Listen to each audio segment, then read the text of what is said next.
एक शाम प्राची टीवी पर सीरियल देख रही होती है। तभी उसकी सास वहाँ आती है। अरे सीरियल में तो ऐसे मग्न है जैसे आज रात का खाना पड़ोसी आकर बनाएंगे।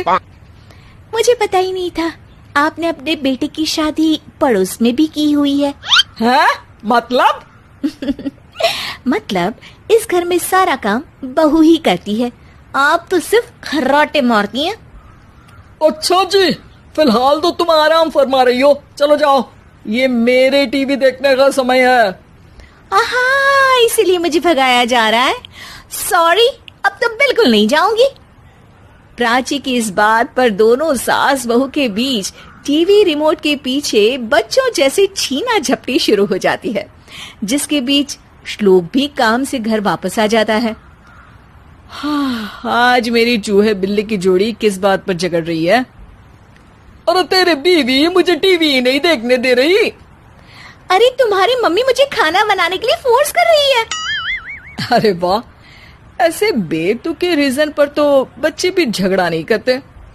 अरे मुझे कुछ मत बोल, सब इसने ही शुरू किया है। हाँ हाँ, जैसे आप तो बहुत दूध की धूली है ना। अरे बस, दोनों चुप।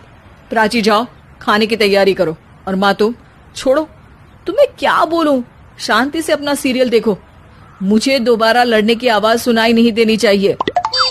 ऐसा बोलकर श्लोक वहां से चला जाता है, जिसके पीछे पीछे प्राची भी कुछ न कुछ बड़बड़ाते हुए रसोई में चली जाती है।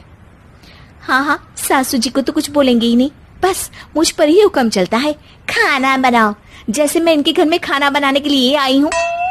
इसी तरह शाम बीतती है और रात को श्लोक और प्राची की सास खाना खाकर सोने चले जाते हैं, लेकिन प्राची गुस्से में कुछ खाए बिना काम में ही लगी रहती है। इस घर में किसी को घंटा फिक्र नहीं पड़ता, मैं खाऊं या भूखी रहूं। प्राची कुछ देर के लिए रसोई से बाहर जाती है और जैसे ही वापस आती है तो वहां दूध का भरा ग्लास देखकर हैरान रह जाती है। फिक्र पूरी है, बस दिखाना नहीं है।